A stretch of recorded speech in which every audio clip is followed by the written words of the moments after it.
एक बार की बात है। एक गांव में एक बूढ़ा आदमी रहता था और वो बूढ़ा आदमी अपने बेटे से बहुत परेशान था क्योंकि उसका बेटा बहुत ही नालायक और कामचोर था। वो कोई काम नहीं करता था और बस गांव में इधर उधर घूमते रहता था। एक दिन उस बूढ़े आदमी ने अपने बेटे को सबक सिखाने का सोचा। उसने अपने बेटे को अपने पास बुलाया और उससे कहा कि बेटा, घर के अंदर एक अलमारी में एक घड़ी रखी हुई है, तुम उसे निकाल कर ले आओ। और लड़का घर के अंदर गया और उस घड़ी को बाहर निकाल कर लाया।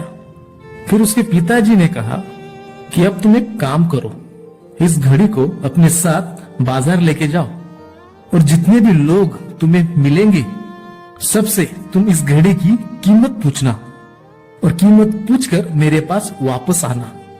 अब वो लड़का उस घड़ी को लेके बाजार में चला गया और उसने बाजार में जाके सभी लोगों से उस घड़ी की कीमत पूछने लगा। तो किसी ने उस घड़ी की कीमत 500 बताई, तो किसी ने 1000, तो किसी ने 800 बताई और सभी लोगों ने उस लड़के को उस घड़ी की कीमत अलग अलग बताई। और शाम होते ही वो लड़का अपने पिता के पास गया और उसने अपने पिता से कहा कि पिताजी, सभी लोगों ने इस घड़ी की कीमत अब अपने हिसाब से बताई। किसी ने 500 बताई, तो किसी ने 1000, किसी ने 800, तो किसी ने सरे की बताई। अब उस बूढ़े आदमी ने अपने बेटे से कहा कि बेटा ठीक है, घड़ी को अलमारी में वापस रखो और तुम चले जाओ। और अगले दिन फिर से उस बूढ़े आदमी ने अपने बेटे को अपने पास बुलाया और उसे फिर से उसी अलमारी से घड़ी लाने को कहा। लड़का फिर जाता है और अलमारी से घड़ी निकाल कर लाता है। और अब उस बूढ़े आदमी ने अपने बेटे से कहा कि बेटा जाओ, आज इस घड़ी के अंदर जो समय है उस समय की कीमत पूछ कर आओ। उस समय उस लड़के को कुछ समझ में नहीं आ रहा था कि उसके पिताजी उससे क्या करवाना चाहते हैं। और वो लड़का फिर से दुखी मन से उस घड़ी को लेकर बाजार जाता है और सभी लोगों से उस घड़ी के अंदर जो समय चल रहा है उसकी कीमत पूछने लगता है। और वो सुन के लोगों को लगता है इस लड़के की मानसिक स्थिति ठीक नहीं है। कल ये घड़ी की कीमत पूछ रहा था और आज समय की। और बहुत से लोगों ने तो उसको भगाई दिया था और कुछ लोग तो उस पर हंसने भी लगे थे। अब वो लड़का बहुत परेशान हो जाता है और वो सोचता है कि ये मेरे साथ क्या हो रहा है।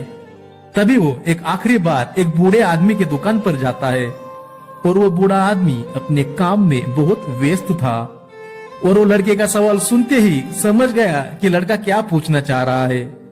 उस बूढ़े आदमी ने अपना कुछ समय निकालकर उस लड़के से कहा, बेटा, ये जो समय है ना जिसकी तुम कीमत पूछ रहे हो, तो सुनो बेटा, इसकी कोई कीमत नहीं लगा सकता। तुम करोड़ों रुपए देकर भी अपनी जिंदगी का एक सेकंड भी वापस नहीं ला सकते। इसलिए बेटा, अपने टाइम का सही उपयोग करो। टाइम की एक अच्छी बात है और एक बुरी बात है।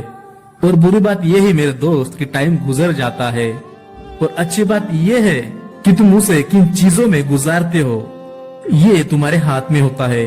और सभी के पास दिन में 24 घंटे होते हैं, चाहे वो गरीब हो या चाहे अमीर हो।